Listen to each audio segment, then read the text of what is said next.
चंदनपुर नाम का एक छोटा सा गांव था। इसी गांव के आखिरी छोर पर मिट्टी की दीवारों और फूस की छत वाला एक छोटा सा घर था। इस घर में रहता था माधव। माधव का पूरा परिवार केवल 3 लोगों का था। वो खुद, उसकी धर्मपत्नी सरला और उनका 15 साल का मासूम बेटा सूरज। माधव का जीवन बहुत सीधा लेकिन बेहद कठिन था। वो हर दिन भोर की पहली किरण के साथ अपनी पुरानी कुल्हाड़ी कंधे पर रखता और घने जंगल की ओर निकल जाता। दिन भर पसीना बहाकर लकड़ियां काटता और उन्हें बेचकर जो 2-4 पैसे मिलते उनसे अपने परिवार के लिए 2 वक्त की रोटी का इंतजाम करता। लेकिन पिछले कुछ महीनों से परिस्थितियां बदलने लगी थीं। जंगल में अब आसानी से सूखी लकड़ियां नहीं मिलती थीं। जितनी मेहनत बढ़ती जा रही थी, उसकी कमाई उतनी ही घटती जा रही थी। एक सुबह जब सरला ने देखा कि सारा राशन खत्म हो गया है, वो माधव के पास जाकर बोली, सुनते हो जी, आज डिब्बे में बस आखिरी मुट्ठी भर आटा बचा है। दोपहर के लिए तो किसी तरह 2 रोटियां बन जाएंगी, लेकिन अगर आज बाजार से राशन नहीं आया तो कल सुबह बच्चों के लिए चूल्हा भी नहीं जल पाएगा। माधव हल्की मुस्कान देते हुए बोला, अरे तू क्यों इतना घबराती है सरला? जिसने हमें इस दुनिया में भेजा है उसने आज तक किसी को भूखा सुलाया है क्या? तू बस भगवान पर भरोसा रख। आज जंगल में कुछ न कुछ अच्छा जरूर मिलेगा। देखना, आज कमाई अच्छी होगी। तभी अंदर के कमरे से 15 साल का सूरज बाहर आया। उसके पैरों में फटे हुए पुराने कपड़े के जूते थे, जिनसे उसकी उंगलियां बाहर झांक रही थीं। बाबा, आज स्कूल में मास्टर जी ने कहा है कि अगले हफ्ते से सब नए कपड़े और नए जूते पहन कर आएंगे। देखिए ना, मेरे जूते तो एकदम फट गए हैं। जब मैं चलता हूँ तो नीचे की कंकड़ी चुभती है। क्या इस बार आप मेरे लिए नए जूते ला देंगे? माधव का दिल एक पल के लिए कांप उठा। उसने अपने बेटे के पैरों की तरफ देखा। जूतों की तली पूरी तरह घिस चुकी थी। बस मेरे शेर, इस बार थोड़ा सब्र कर ले। आज जब मैं बाजार से आऊंगा और लकड़ियां अच्छे दाम में बिकेंगी तो सबसे पहले तेरे लिए नए जूते ही खरीदूंगा, समझे? सूरज के चेहरे पर एक प्यारी सी मुस्कान आ गई, लेकिन उस मासूम मुस्कान के पीछे परिवार की लाचारी साफ नजर आ रही थी। माधव ने अपनी कुल्हाड़ी उठाई, सरला की तरफ देखा और भारी कदमों से जंगल की राह पकड़ ली। उसे अंदाजा भी नहीं था कि आज का ये सफर उसकी जिंदगी में कितने बड़े तूफान और बदलाव लेकर आने वाला था। वो घंटों तक झाड़ियों, पत्थरों और पगडंडियों पर भटकता रहा, लेकिन हर तरफ केवल हरे भरे पेड़ थे। सूखे पेड़ ढूंढना अब भूसे के ढेर में सुई ढूंढने जैसा हो गया था। तभी उसकी नजर एक ऊंचे टीले पर खड़े एक विशाल सूखे पेड़ पर पड़ी। हे ईश्वर, तेरा लाख लाख शुक्र है। अगर ये पूरा पेड़ मुझे मिल गया तो कम से कम 3-4 दिनों के राशन का इंतजाम हो जाएगा। बिना एक पल गवाए माधव ने कुल्हाड़ी संभाली और पेड़ पर वार करने लगा। काफी देर मेहनत मशक्कत के बाद उसने एक बड़ा सा लकड़ियों का गट्ठर तैयार किया। माधव ने उस गट्ठर को अपने सिर पर उठाया और बाजार की ओर चल दिया। रास्ते में गांव का बड़ा चालाक व्यापारी सेठ मोतीलाल अपनी बैलगाड़ी लिए उसे वहां मिल गया। सेठ मोतीलाल की नजर जैसे ही माधव के भारी गट्ठर पर पड़ी, उसकी नीयत डोल गई। अरे ओ माधव, रुक रुक। इतनी कड़ाके की धूप में कहाँ मारा जा रहा है? गट्ठर बहुत भारी लग रहा है। गर्दन की हड्डी टूट जाएगी तेरी। एक काम कर, ये पूरी लकड़ी मुझे दे दे, मैं पैसे भी दे दूंगा तुझे। राम राम सेठ जी, आज बहुत दिनों बाद इतनी अच्छी लकड़ी मिली है। बहुत मेहनत लगी है। आपको जरूरत आप ही ले लीजिए, लेकिन कम से कम सही दाम दीजिएगा। घर में राशन का एक दाना नहीं है। लकड़ी तो ठीक ठाक ही है, लेकिन आजकल बाजार में लकड़ी की मांग कहाँ है माधव? कोई नहीं खरीदता। चल, मैं तुझ पर तरस खाकर इसके 80 रुपए दे देता हूँ। देना है तो दे, वरना ले जा सिर पर लाद कर आगे। 80 रुपया? सेठ जी, इतनी लकड़ी की मेहनत ही 200 की है। इतनी कड़क लकड़ी बाजार में कम से कम 250 रुपए में बिकेगी। 80 में तो 2 दिन का राशन भी नहीं आएगा सेठ जी। कुछ तो रहम कीजिए। देख माधव, मुझे ज्ञान मत सिखा। बेचना है तो बेच, वरना उठाकर ले जा बाजार। देखता हूँ आज कौन सा राजा महाराजा तुझसे 200 रुपए में ये सूखी लकड़ी खरीदेगा। माधव धर्म संकट में पड़ गया। सूरज ढलने वाली थी।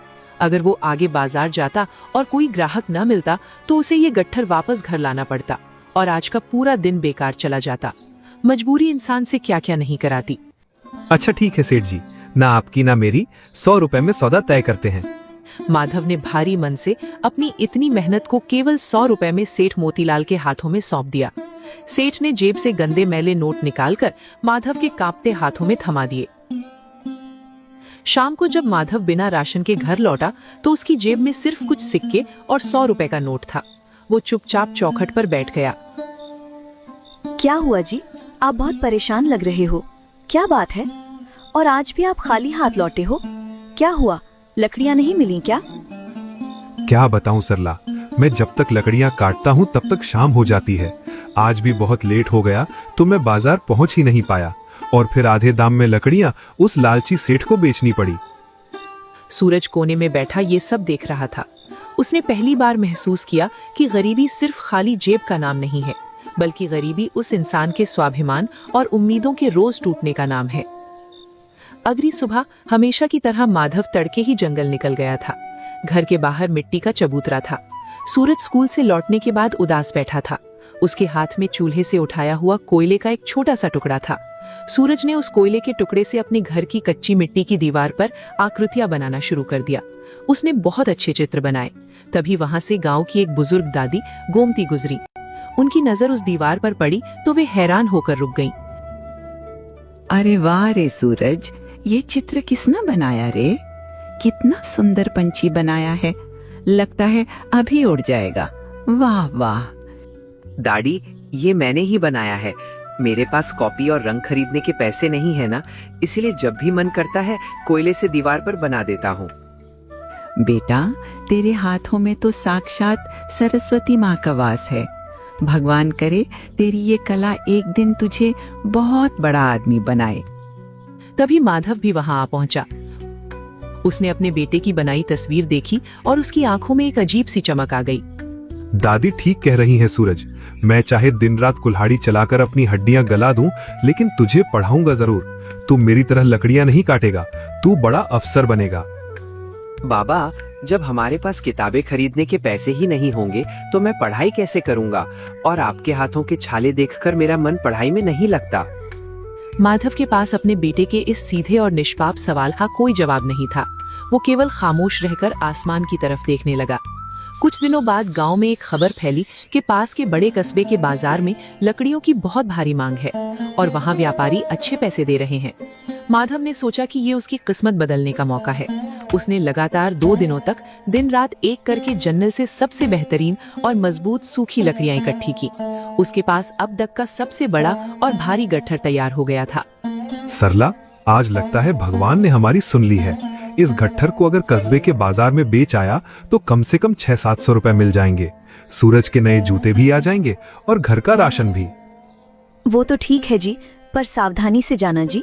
रास्ता लंबा है और गट्ठर भी बहुत भारा। ईश्वर करे आपकी मेहनत रंग लाए।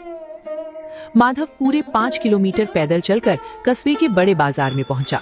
बाजार में चहल पहल थी, रंग बिरंगी दुकानें सजी थी। माधव एक बड़े फर्नीचर स्टोर के पास जाकर खड़ा हो गया। दुकान का मालिक बाहर आया। अरे भाई, लकड़ियां तो बहुत बढ़िया और एकदम सूखी है। बताओ पूरे गट्ठर के क्या लोगे? मालिक, आप जो वाजिब दाम समझे दे दीजिए। बड़ी दूर से आया हूँ और काफी वजन भी है। ठीक है, लकड़ियां अच्छी हैं, काम साफ है। मैं तुझे इस पूरे गट्ठर के 500 रुपए दे दूंगा, मंजूर है?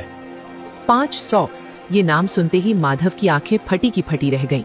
उसने अपनी जिंदगी में कई महीनों से इतने पैसे एक साथ नहीं देखे थे। मालिक, भगवान आपका भला करे। मंजूर है, बिल्कुल मंजूर है। इतने भी मेरे लिए बहुत हैं। दुकानदार ने कड़क कड़क नोट गिनकर माधव की हथेली पर रख दिए। माधव ने उन पैसों को कपड़े की एक छोटी सी थैली में बांधकर अपने कुर्ते की अंदरूनी जेब में संभाल कर रख लिया। वो बार बार अपनी जेब को हाथ लगाकर देखता कि पैसे सुरक्षित हैं या नहीं। वो खुशी खुशी राशन की बड़ी दुकान की तरफ कदम बढ़ाने लगा। वो मन ही मन हिसाब लगा रहा था। 200 रुपए का आटा, चावल, दाल, 150 रुपए के सूरज के जूते और बाकी पैसों से सरला के लिए एक नई सूती साड़ी। तभी भीड़ में से एक आदमी बहुत तेजी से आया और माधव से टकरा गया। अरे भैया, जरा संभल कर चलो। वैसे ये बताओ, आगे वाला बस अड्डा किधर है? माधव सीधा साधा इंसान था।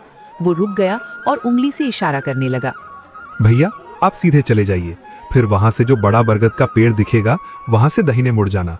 जब माधव उस आदमी को रास्ता बता रहा था, तभी पीछे से दूसरा शातिर ठग चुपके से आया और उसकी जेब से वो पैसों वाली थैली चुरा ली। कुछ ही देर में दोनों ठग वहां से भाग खड़े हुए। माधव को इस बात का तनिक भी एहसास नहीं हुआ।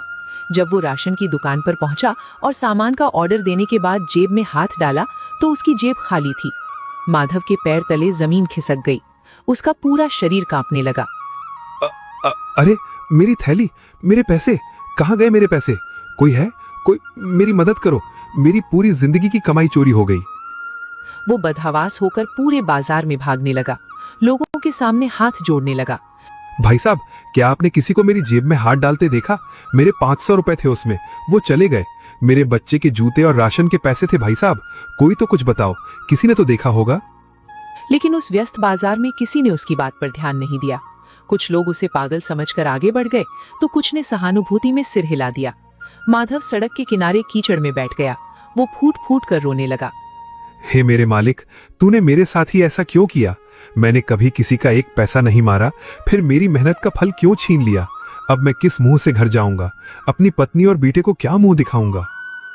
ढलती शाम के साथ खाली हाथ और पूरी तरह टूटे हुए मन से माधव अपने गांव की तरफ पैदल लौटने लगा। माधव घर पहुंचा तो उसके चेहरे का उड़ चुका रंग देखकर सरला सब कुछ समझ गई। उसने ना तो कोई सवाल पूछा, ना ही कोई शिकायत की। सरला, सरला मैं टूट गया सरला, मैं हार गया, अब मैं क्या करूं? माधव ने रोते हुए सारी बात सरला को बताई। सरला की आंखों में भी आंसू आ गए, लेकिन वो एक भारतीय नारी थी, संकट के समय पति की ढाल बनने वाली। उसने अपने आंसू पोंछे और माधव के कंधे पर हाथ रखा। रोइए मत जी, पैसे चले गए तो क्या हुआ? आपका सलामत होना ही हमारे लिए सबसे बड़ी बात है। हम फिर मेहनत करेंगे, ईश्वर सब ठीक करेगा। देखना, मेहनत का फल एक दिन जरूर मिलेगा। कब तक सरला, कब तक हम ऐसे घिसटते रहेंगे? हर बार जब मैं थोड़ा ऊपर उठने की कोशिश करता हूँ, किस्मत मेरी टांग खींच लेती है और वापस वहीं लाकर पटक देती है। तभी 15 साल का सूरज अंदर से अपनी एक छोटी सी मिट्टी की गुल्लक यानी गल्लक उठाकर लाया।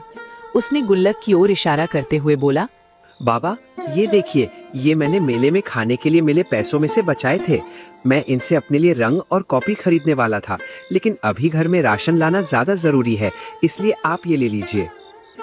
सूरज की ये बात सुनकर माधव और ज्यादा भावुक हो गया। नहीं बेटा, मैं तेरे सपनों का खून कभी नहीं करूंगा। ये तेरे पैसे हैं, ये तेरे कॉपी किताब के पैसे हैं। बाबा, सपने तो बाद में भी पूरे हो जाएंगे, लेकिन अगर हम भूखे रहेंगे तो मुझे अच्छा नहीं लगेगा, इसलिए पहले भूख मिटाना जरूरी है। उस रात तीनों ने सिर्फ सादी मिर्च रोटी खाकर रात बिताई, लेकिन एक दूसरे के प्रति उनका प्यार और भरोसा और मजबूत हो गया। अगली सुबह अभी सूरज निकला ही था कि गांव में चौकीदार ने ढोल पीटकर सबको चौपाल पर इकट्ठा होने का फरमान सुनाया। माधव भी चौपाल पहुंचा। मुखिया के चेहरे पर गंभीरता थी। ध्यान से सुनो सब गांव वालों, सरकार का नया कानून आया है। नीलगिरी जंगल के इस बड़े हिस्से को अब संरक्षित वन घोषित कर दिया गया है। आज के बाद कोई भी लकड़हारा जंगल के पेड़ों को नहीं काटेगा। अगर कोई बिना अनुमति पेड़ काटते पकड़ा गया तो उसे जेल जाना पड़ेगा। ये सुनकर चौपाल में सन्नाटा छा गया। सभी लकड़हारे एक दूसरे का मुंह ताकने लगे। मुखिया जी, हम तो पुश्तों से यही काम करते आए हैं। अगर पेड़ नहीं काटेंगे तो अपने बीवी बच्चों का पेट कैसे पालेंगे? कैसे 2 रोटी का इंतजाम करेंगे? देखिए, ये सब मैं नहीं जानता। मैं कानून से ऊपर नहीं हूँ भाई। तुम लोग केवल जमीन पर गिरी हुई सूखी टहनियां ही चुन सकते हो। माधव का सिर चकरा गया। पहले से ही कमाई कम थी, अब तो रोजी रोटी पर ही ताला लग गया था। वो गिरते पड़ते घर लौट ही रहा था कि उसके घर के बाहर लोगों की भीड़ जमा थी। जब वो पास पहुंचा तो उसने देखा कि गांव का सबसे क्रूर साहूकार गिरधारी लाल अपने 2 हट्टे कट्टे लटेथों के साथ उसके दरवाजे पर खड़ा सरला को डांट रहा था। अरे ओ माधव, आ गया तू? जरा इधर तो आ। राम राम साहूकार जी, क्या बात हो गई? आज आप हमारे इस गरीब खाने पर कैसे आए? क्या बात हो गई? तेरे बाप ने आज से 10 साल पहले मुझसे 5,000 रुपए का कर्ज लिया था। उसका ब्याज जोड़ जोड़कर आज पूरे 10,000 हो गए हैं। अब मुझे मेरा पैसा वापस चाहिए। 10,000? साहूकार जी, पिताजी ने तो अपनी जिंदगी में ही आधा कर्ज चुका दिया था। उन्होंने मरते वक्त बताया था कि बस कुछ 100 रुपए बाकी हैं। तेरे बाप की बात का क्या सबूत है? मेरे इस बही खाते में सब लिखा है। अंगूठे का निशान है तेरे बाप का। सुन माधव, मैं तुझे सिर्फ 1 महीने की मोहलत देता हूँ। अगर 1 महीने के अंदर पूरे 10,000 रुपए नहीं चुकाए तो ये तेरा कच्चा मकान मेरा हो जाएगा। मैं तुझे और तेरे परिवार को बेघर कर दूंगा। ये कहकर साहूकार गिरधारी लाल वहां से चला गया। माधव वहीं चौखट पर बैठ गया। 10,000 रुपए। जिस इंसान के पास 50 रुपए का राशन लाने की हैसियत न हो, वो 1 महीने में 10,000 रुपए कहां से लाएगा? माधव को अपनी जिंदगी का अंत ही एकमात्र रास्ता नजर आ रहा था। दिन बीतते गए। माधव अब जंगल में केवल जमीन पर गिरी सूखी लकड़ियां और टहनियां चुनता था, लेकिन गांव के सारे लकड़हारे यही कर रहे थे, इसलिए सूखी टहनियों के लिए भी मारामारी मच गई थी। कमाई घटकर आधे से भी कम रह गई थी। एक दिन सूरज स्कूल से लौट रहा था। उसने रास्ते में बाबा जगदेव की एक छोटी सी पुरानी कार्यशाला देखी। बाबा जगदेव कस्बे के बहुत पुराने और पहुंचे हुए बढ़ई थे। सूरज ने देखा कि बाबा जगदेव लकड़ी के एक बेजान टुकड़े को अपनी छेनी और हथौड़ी से तराश रहे थे। देखते ही देखते उस लकड़ी के टुकड़े से एक बहुत ही सुंदर लकड़ी की मूर्ति बन गई। सूरज मंत्र मुग्ध होकर वहीं देखता रहा। क्या देख रहे हो बेटा? कौन हो तुम? अब वो अंदर आ जाओ। बाबा, आपने इस साधारण सी लकड़ी में इतनी सुंदर खिलौना कैसे बना दी? बेटा, लकड़ी सिर्फ जलाने के काम नहीं आती। अगर लकड़ी सही हाथों में पहुंच जाए और उस पर हुनर का स्पर्श हो तो उसकी कीमत 100 गुना बढ़ जाती है। जलने वाली लकड़ी की कीमत रुपयों में होती है, लेकिन तराशी गई लकड़ी की कीमत अनमोल होती है। सूरज के दिमाग में ये बात तीर की तरह चुभ गई। वो दौड़ता हुआ घर गया और माधव से बोला, बाबा, हम रोज जंगल से लकड़ियां काटकर केवल जलाने के लिए क्यों बेचते हैं? हम लकड़ी से सुंदर कुर्सियां, मेज और खिलौने बनाकर क्यों नहीं बेचते? बेटा, तेरी बात तो बहुत अच्छी है, लेकिन बढ़ई का काम सीखने में सालों लगते हैं और हमें ये काम आता ही नहीं। इसके लिए औजार चाहिए, हुनर चाहिए। तो सीख लेते हैं ना बाबा, सीखने में हमारा कोई नुकसान थोड़ी है। माधव ने अपने बेटे के इस मासूम आत्मविश्वास को देखा, लेकिन उसके पास नई शुरुआत करने का न तो साधन था और न ही कोई रास्ता। अगली सुबह माधव बहुत उदास मन से जंगल के एक ऐसे हिस्से की तरफ निकल गया जहां आमतौर पर कोई नहीं जाता था। वो सूखी लकड़ियां ढूंढते ढूंढते काफी गहराई में चला गया। तभी उसे एक पेड़ के नीचे बुजुर्ग आदमी बेहोश पड़ा हुआ दिखाई दिया। उनके पास लकड़ी के कुछ औजार बिखरे पड़े थे। माधव दौड़कर उनके पास पहुंचा। वो कोई और नहीं बल्कि स्वयं बाबा जगदेव थे, जो लकड़ी की तलाश करने जंगल आए थे। बाबा, बाबा आंखें खोलिए, क्या हुआ आपको? उठो बाबा। माधव ने बिना एक पल गंवाए अपनी बांस की बोतल से पानी निकाला और बाबा जगदेव के मुंह पर छिड़का। कुछ देर बाद बाबा जगदेव ने धीरे धीरे अपनी आंखें खोली। पानी, पानी, पानी पिला दो। माधव ने उन्हें पानी पिलाया। बेटा, अगर आज तुम नहीं आते तो मैं इस जंगली जानवर भरे जंगल में दम तोड़ देता। मैं किसी जानवर का शिकार बन गया होता। बाबा, आप हिम्मत रखिए, मैं आपको अभी कंधे पर उठाकर गांव आपके घर छोड़ देता हूँ। माधव ने बाबा जगदेव को सहारा दिया और उन्हें सुरक्षित उनके घर पहुंचाया। जब बाबा जगदेव अपने घर पहुंचे, बेटा, तुम्हारा नाम क्या है और तुम इतने घने जंगल में क्यों गए थे? जी, वो माधव नाम है मेरा बाबा। मैं चंदनपुर गांव का लक्कड़हारा हूँ और लकड़ियां चुनने ही मैं वहां जंगल गया था। आजकल की दुनिया में लोग किसी को मुसीबत में देखकर रास्ता बदल लेते हैं, लेकिन तुमने बिना किसी लालच के मेरी जान बचाई है। तुम एक नेक दिल इंसान हो। बताओ, मैं तुम्हारी क्या मदद कर सकता हूँ? मुझसे आपसे कुछ नहीं चाहिए बाबा, बस आप ठीक रहें और आप इस आयु में उतनी दूर जंगल ना जाया कीजिए। तभी सूरज भी अपने पिता को ढूंढता हुआ वहां आ पहुंचा। उसने बाबा जगदेव के घर में रखी सुंदर सुंदर लकड़ी की वस्तुएं देखी, नक्काशीदार कुर्सियां, छोटे मंदिर और लकड़ी के खिलौने। बाबा, मैं आपसे एक बात बोलूं? आप मेरे पिता को भी ये हुनर सिखा दीजिए ना। हम बहुत गरीब हैं, साहूकार हमारा घर छीनने वाला है। बाबा जगदेव ने सूरज की आंखों में छिपी तड़प और माधव की सादगी को देखा। उनका दिल पसीज गया। माधव, अगर तुम तैयार हो तो मैं तुम्हें और तुम्हारे बेटे को लकड़ी तराशने की अपनी पूरी कला सिखाने को तैयार हूँ। मैं तुम्हें लकड़ियां काटना नहीं, बल्कि लकड़ी को नया जीवन देना सिखाऊंगा। माधव की आंखों से खुशी के आंसू छलक पड़े। उसने तुरंत बाबा जगदेव के चरण छू लिए। यहीं से माधव और उसके परिवार की किस्मत ने पहला बड़ा मोड़ लिया। अगले ही दिन से माधव की नई जीवन शैली शुरू हो गई। वो सुबह जल्दी उठकर जंगल से थोड़ी बहुत सूखी लकड़ियां चुनता, दोपहर को उन्हें बेचकर राशन का इंतजाम करता और शाम होते ही सूरज के साथ बाबा जगदेव की कार्यशाला में पहुंच जाता। शुरुआत बहुत कठिन थी। जिस हाथ ने जिंदगी भर केवल भारी कुल्हाड़ी चलाई हो, उन हाथों से नक्काशी की बारीक छेनी चलाना बहुत मुश्किल काम था। पहला सबक शुरू हुआ। बाबा जगदेव ने माधव के हाथ में एक सूखी लकड़ी का तख्ता और आरी दी। माधव, आज इससे एक बिल्कुल सीधा और चिकना तख्ता काट कर दिखाओ।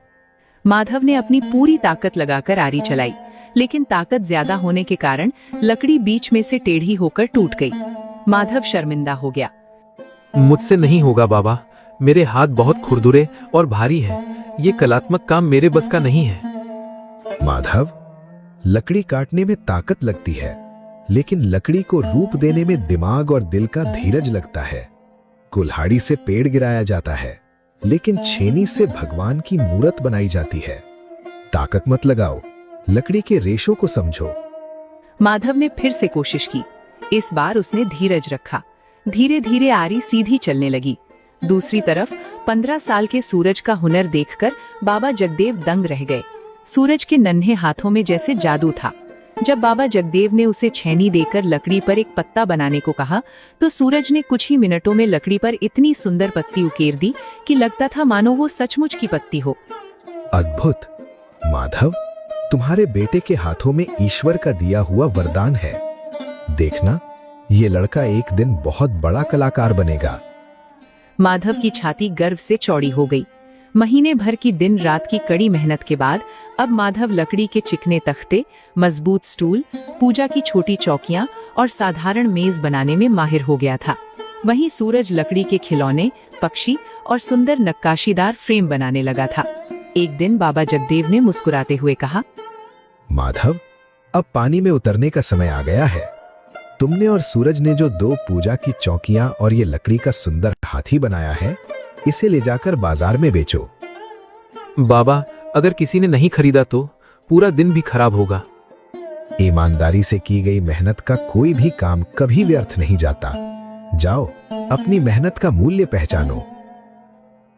अगली सुबह माधव और सूरज अपनी बनाई हुई 2 चौकियां और एक नक्काशीदार खिलौना लेकर कस्बे के बाजार में एक कोने पर कपड़ा बिछाकर बैठ गए। घंटों बीत गए। लोग आते जाते रहे, लेकिन किसी ने उनकी तरफ ध्यान नहीं दिया। माधव का हौसला टूटने लगा।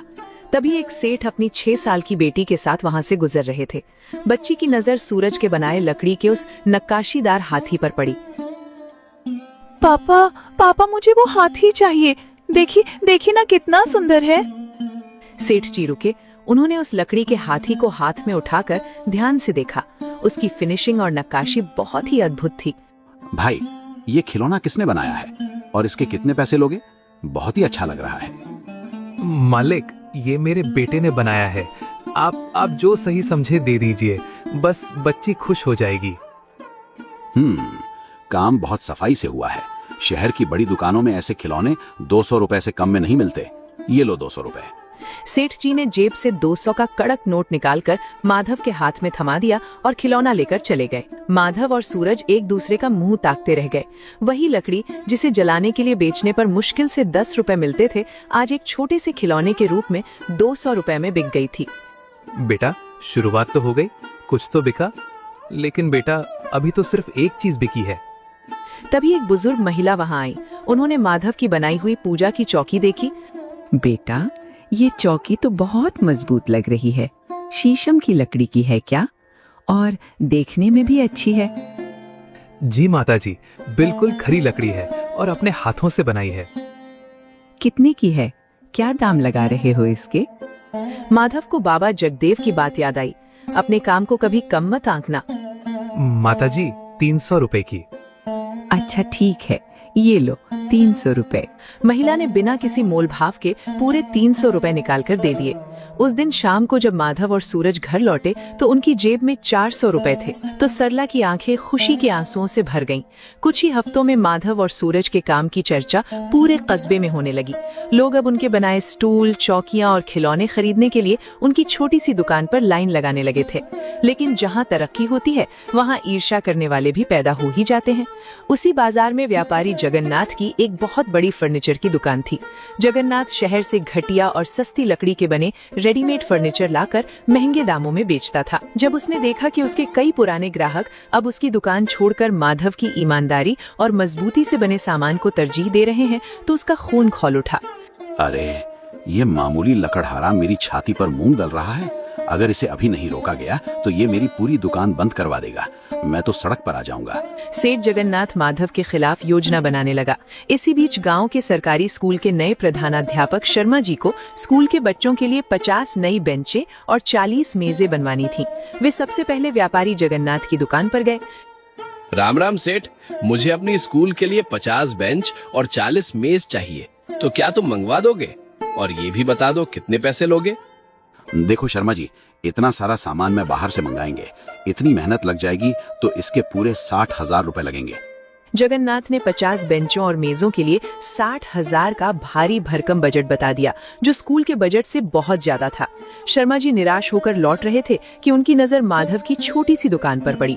वहां रखी एक बेंच की मजबूती देखकर वे रुक गए। अरे भाई, ये बेंच तुमने बनाई है? बड़ी मजबूत लग रही है।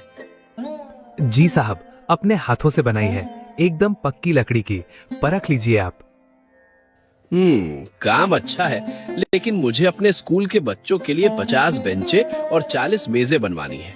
क्या तुम ये काम 1 महीने के अंदर पूरा कर सकते हो? मैं तुम्हें इसके लिए पूरे 30,000 रुपए दूंगा और 10,000 अभी एडवांस दूंगा। 30,000 रुपए? ये रकम सुनते ही माधव का दिल जोर जोर से धड़कने लगा। साहूकार गिरधारी लाल का 10,000 का कर्ज चुकाने के लिए ये रकम काफी थी। उसका घर नीलाम होने से बच जाता। लेकिन 50 बेंचें और मेजें 1 महीने में बनाना किसी पहाड़ को खोदने जैसा था। माधव संकोच में बढ़ गया। तभी सूरज ने माधव का हाथ दबाया। बाबा, हाँ कह दीजिए। मौका बार बार दरवाजे पर दस्तक नहीं देता। हम दिन रात एक कर देंगे, पर इनका ऑर्डर पूरा करके देंगे। ठीक है शर्मा जी, हमें ये काम मंजूर है। हम अपनी जान लगा देंगे। आपका सामान 1 महीने में बनके तैयार हो जाएगा। अच्छा ठीक है माधव, ये लो 10,000 रुपए एडवांस में और काम शुरू कर दो।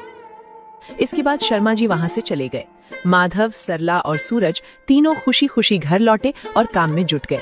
माधव दिन भर लकड़ियां छीलता और तख्ते बनाता। सूरज नाप लेकर निशान लगाता और पॉलिश करता और सरला लकड़ियों को साफ करती। तीनों दिन रात केवल 3 घंटे सोते थे। 2 हफ्तों की अनथक मेहनत के बाद लगभग आधी बेंचें बनकर उनके आंगन में तैयार खड़ी थीं। व्यापारी जगन्नाथ को जब पता चला कि स्कूल का इतना बड़ा ऑर्डर माधव को मिल गया है तो उसकी जलन नफरत में बदल गई। उसने ठान लिया कि वो माधव को बर्बाद कर देगा। एक रात बिल्कुल अंधेरा था। जगन्नाथ ने अपने 2 भाड़े के गुंडों को माधव के घर भेजा। उन्होंने चुपके से माधव के आंगन में प्रवेश किया और वहां रखी सारी कीमती लकड़ियां, बने हुए तख्ते और माधव के मुख्य औजार चुरा कर ले गए। अगली सुबह जब माधव की आंख खुली और वो काम करने के लिए आंगन में आया तो उसके पैरों तले जमीन खिसक गई। आंगन पूरी तरह खाली पड़ा था। लकड़ियों का नामो निशान नहीं था और उसके औजार गायब थे। हे भगवान, ये क्या हो गया? मेरी लकड़ियां, मेरे औजार सब कहाँ गए?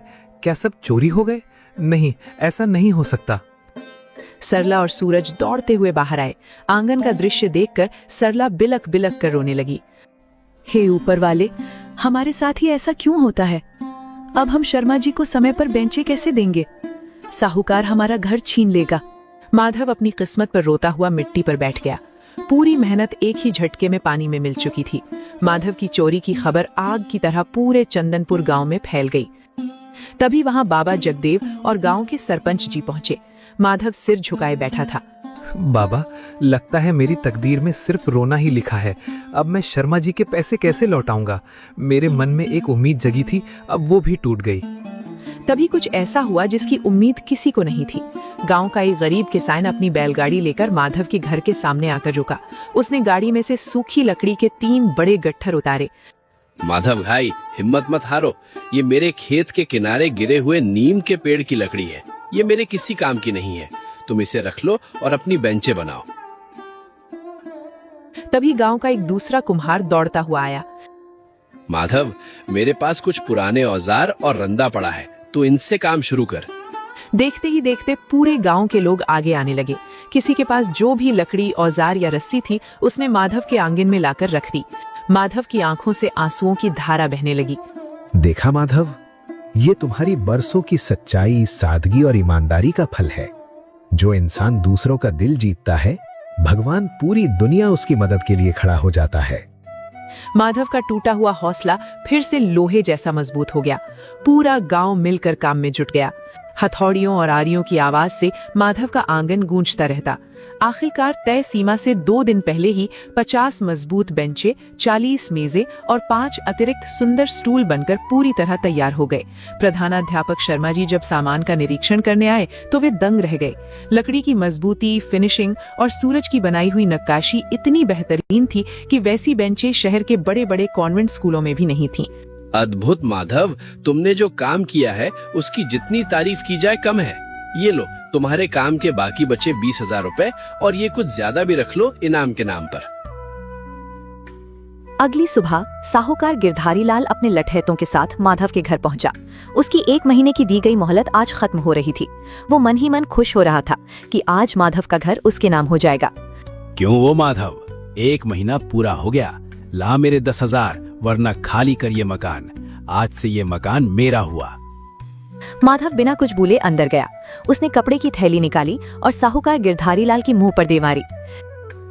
गिन ले साहूकार, पूरे 10,000 हैं, 1 रुपया भी कम नहीं है। और निकाल मेरे पिता के घर के असली कागजात। साहूकार गिरधारी लाल का मुंह खुला का खुला रह गया। उसकी आंखें फटी रह गईं। उसे यकीन नहीं हो रहा था कि ये वही गरीब लकड़हारा माधव है जो 1-1 रुपए के लिए तरसता था। साहूकार ने कांपते हाथों से पैसे गिने। पैसे पूरे थे। माधव, मुझे माफ करना।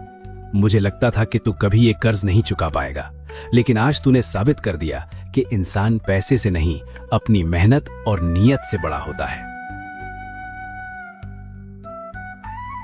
जब साहूकार चला गया, सरला और सूरज की आंखों में खुशी के आंसुओं का सैलाब उमड़ पड़ा। इसी तरह वो तरक्की करते रहे। तो कैसी लगी आपको ये कहानी? कमेंट बॉक्स में जरूर बताएं और चैनल को जरूर से सब्सक्राइब करें। धन्यवाद।